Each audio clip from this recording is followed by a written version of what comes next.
પાકિસ્તાનનું અસ્તિત્વ નેસ્ત નાબૂદ કરવાની અમદાવાદના લોકોની માંગ છે। હવે તો યુદ્ધ એ જ કલ્યાણ એવો અમદાવાદના લોકોનો સૂર છે।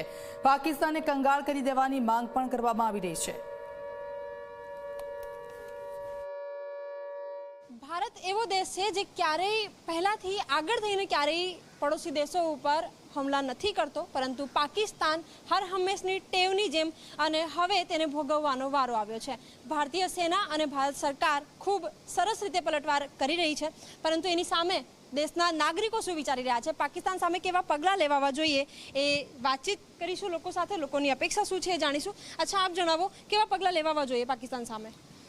ભારતીય જનતા પાર્ટી અને સમગ્ર ભારત દેશ જ્યારે એક થઈને અત્યારે હિન્દુત્વના મુદ્દા ઉપર આપણે લડી રહ્યા છીએ, ત્યારે જે નરાધમ કહેવાય કે જેને રાક્ષસ કહી શકાય તેવી પાકિસ્તાનની કોમ્યુનિટીએ સાથે મળીને જ્યારે આપણી દીકરીઓ બેન દીકરીઓનું કોઈ પણ પ્રકારનું વિચાર કર્યો નથી, અને જે બેન હમણાં જેના લગ્ન થયા હતા, લગ્નના હજુ 7 દિવસ થયા નથી, એની મહેંદીનો રંગ પણ ભૂસાયો નથી, એવા સમયે એ બેનના સિંદૂરને જ્યારે ભૂસવાનો પ્રયત્ન કર્યો છે, એના હસબન્ડને જ્યારે પૂર્ણ રીતે મૃત્યુનો દંડ આપ્યો છે, ત્યારે હું ભારત તરફથી અને મારા સમગ્ર હિન્દુ પરિવાર તરફથી એક જ મેસેજ આપવા માગું છું કે આવા નરાધમોને છોડવાના જોઈએ અને પાકિસ્તાનનો એવો ખાત્મો કરવો જોઈએ કે એનો અંશ પણ ના વધવો જોઈએ।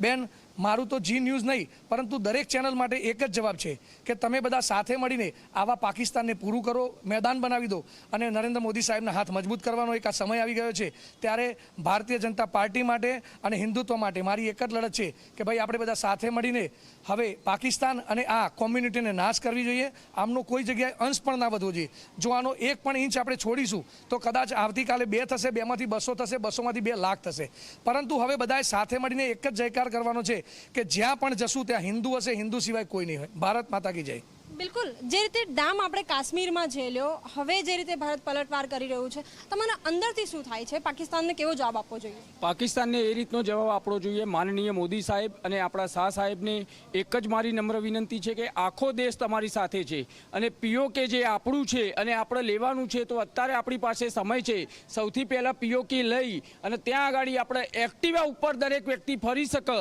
એવું ખેતર બનાવવું જોઈએ। અને આપણે જે ઓપરેશન સિંદૂર કર્યું છે, હવે એ આપણા સ્ત્રીના 16 શણગાર છે, અને એમાં એક જ સિંદૂર આપણે કર્યું છે, અત્યારે જે સિંદૂર નામ આપ્યું છે, તો બાકીના જે 16 શણગાર છે એના એક ઓપરેશન બનાવી અને પાકિસ્તાનને પણ ખેતર બનાવવું જોઈએ, અને હવે એમને છોડવા ના જોઈએ। બિલકુલ, ભારત સરકાર જે રીતે પગલાં લઈ રહી છે, આપ કેટલા સંતોષ આપને છે, અને શું કરવું જોઈએ હવે આગળ? સંતો જે ધાર્મિક ક્રિયામાં જે કામ કરે છે, પૂજા વિધિ કરે છે, તેમાં આપણે સાથ આપવો જોઈએ, અને પાકિસ્તાન જોડે આપણે જે અનબનાવ બને છે એને ખાત્મો કરવો જોઈએ, એ મારી ઈચ્છા છે। બિલકુલ દાદા, આપ જણાવો, કારણ કે હર હંમેશા જ આ રીતની સ્થિતિ જોવા મળે છે કે આપણે પાકિસ્તાનને કેટલું સમજાવીએ, પોતાની પરિસ્થિતિથી તો એ બાદ હોતું જ નથી। આતંકી ઘટનાઓ તો થતી જ રહે છે। મારે એટલું જ કહેવાનું કે મોદી સાહેબને અને અમિતભાઈ શાહને કે આ આતંકવાદીનો પૂરેપૂરો નાશ ના થાય ત્યાં સુધી આ યુદ્ધ બંધ ના રહેવું જોઈએ, અને દરેકનો એનો અંત આવવો જોઈએ। બસ, તો દુનિયાને બી ખબર પડે કે મોદી સાહેબની 56ની છાતી છે। આપનું શું કહેવું છે, શું થવું જોઈએ પાકિસ્તાન સામે?